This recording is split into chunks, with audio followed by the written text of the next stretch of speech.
दिल्ली में यमुना छठ घाट पर गायत्री मंत्र उच्चारण के साथ हवन यज्ञ करके यमुना बचाओ अभियान की शुरुआत की गई।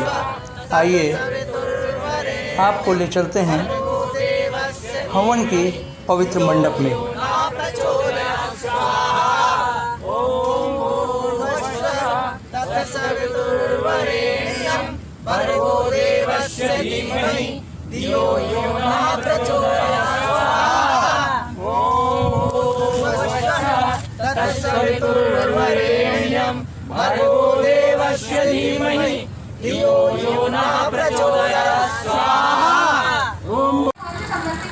राष्ट्रपति श्री नरेंद्र मोदी जी के जन्मोत्सव के अवसर पर नई दिल्ली के यमुना छठ घाट पश्चिमी तट ITO सचिवालय पर यमुना बचाओ अभियान का कार्यक्रम श्री प्रवीण कुंजपानी के संयोजकता में और श्रीमती प्रमिला आर्या जी की अध्यक्षता में संपन्न हुआ।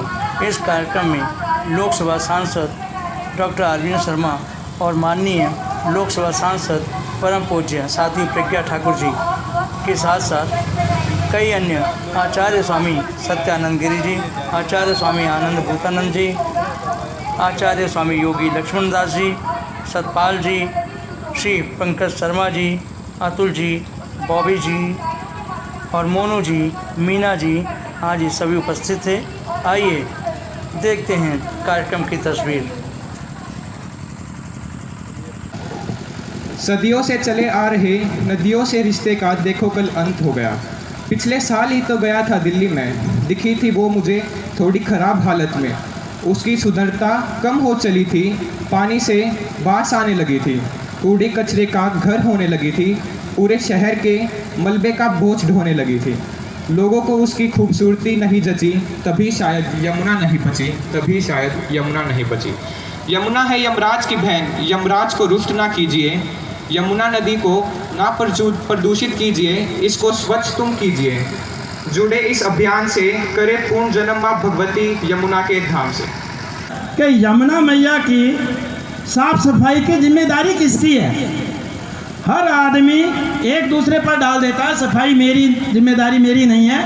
अपने घर का कूड़ा कचरा नहीं कहूँगा मैं, देवी देवताओं की मूर्तियाँ जिनकी आपने 1 साल पूजा की, 2 साल पूजा की, उसको आप यहाँ फेंक कर चले जाते हो। कितने शर्म की बात है हम लोगों के लिए।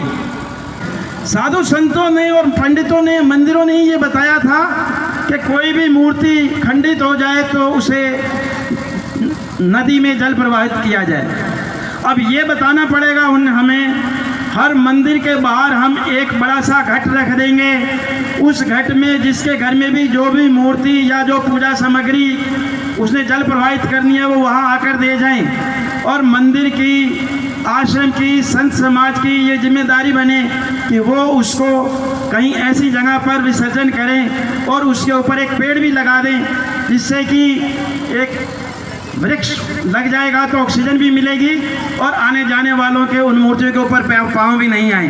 शर्मा जी पहुंच चुके हैं, एक बार जोरदार तालियों से अभिनंदन और स्वागत। हमारे संयोजक श्री प्रवीण कुंजपानी जी भी उनके साथ आ रहे हैं, उनका भी हम तहे दिल से अभिनंदन और स्वागत करते हैं कि आज उनकी वजह से आज हम सभी इस यमुना बचाओ अभियान से जुड़ पाए।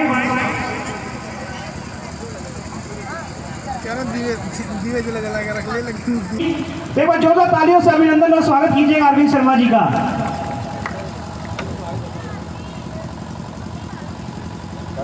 और जितनी माताएं बहनें दीवा लेकर बैठी हुई हैं उनसे निवेदन है कि थोड़ा थोड़ा सा डिस्टेंस बना लीजिएगा, 1 हाथ की दूरी आप सभी बना लीजिए।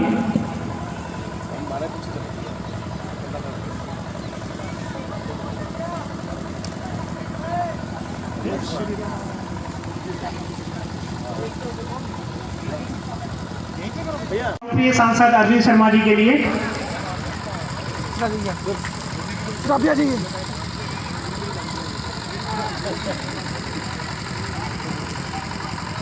उसके बाद ये है हमारे बीच मौजूद हमारे बसंत भाई जो कि बॉलीवुड आर्टिस्ट हैं, उनका ग्रुप तैयार रहे। भोलू जसिया जी, जिनके काफ़ी अच्छे संगीत में आप देखोगे हरियाणा के अंदर एक बहुत प्यारा नाम है भोलू जसिया, वो भी हमारे बीच मौजूद है।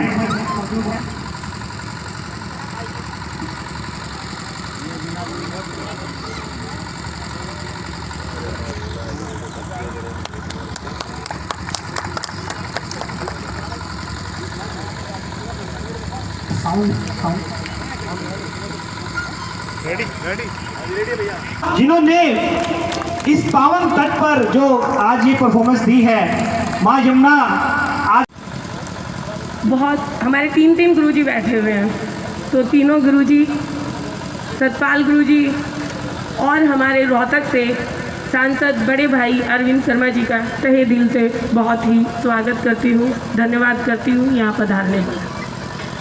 हमारी मुहिम में जब हम इनसे गए कहने के लिए तो एक पल नहीं लगाया, इन्होंने हमें आश्वस्त किया हर तरीके से मैं आपके साथ हूँ।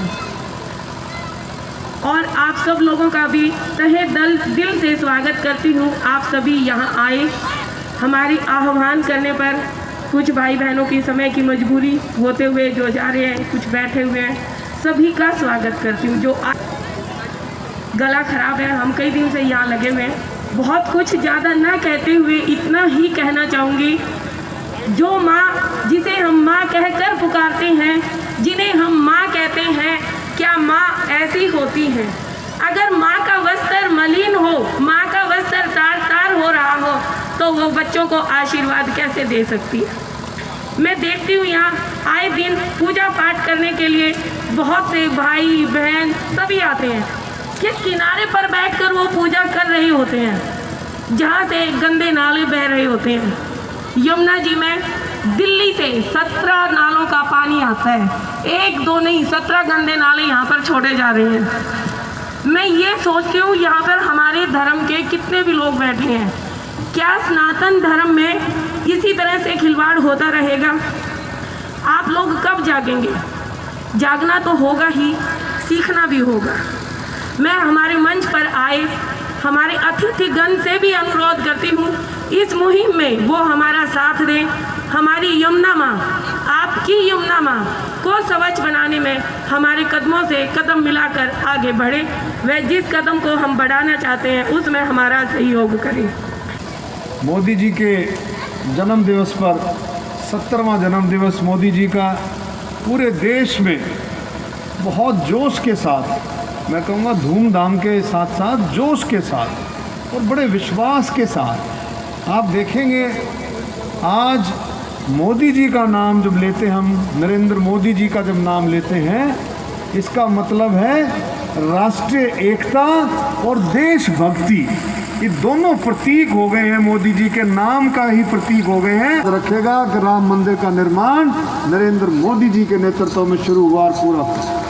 हाँ, यमुना मैया की जो सफाई का अभियान आप लोगों ने छेड़ा है, सारे नौजवान साथियों ने मिलकर के, हमारे परम आदरणीय श्रद्धेय आचार्यों जी के नेतृत्व में, ये भी बहुत बड़ा सराहनीय कदम है। सारे मिलकर के इस बात को रखें और जो कमियां हैं जो टीम ने देखी हैं वो मुझे बताएंगे, तो इस बारे में एलजी से भी बात करेंगे, होम मिनिस्टर से भी बात करेंगे आदरणीय, और भी कहीं कोई बात करनी है तो इस बारे में और भी आगे बात करेंगे। बाकी सरकार पूरी गंभीर है मोदी जी के नेतृत्व में कि गंगा और यमुना दोनों नदियों की बहुत अच्छे तरीके से इसका काम चले और चल भी रहा है। हजारों वर्षों तक लगा रहता है, इसी प्रकार उनकी उम्र हजारों वर्षों तक लंबी रहे, आयु लंबी रहे, वो सही रहे, सलामत रहे। भारत के यशस्वी प्रधानमंत्री श्री नरेंद्र मोदी जी के प्रतिनिधि के रूप में हमारे लोकसभा के सदस्य परम आदरणीय शर्मा जी चाय की चुस्की मोदी जी के संग में उपस्थित हैं।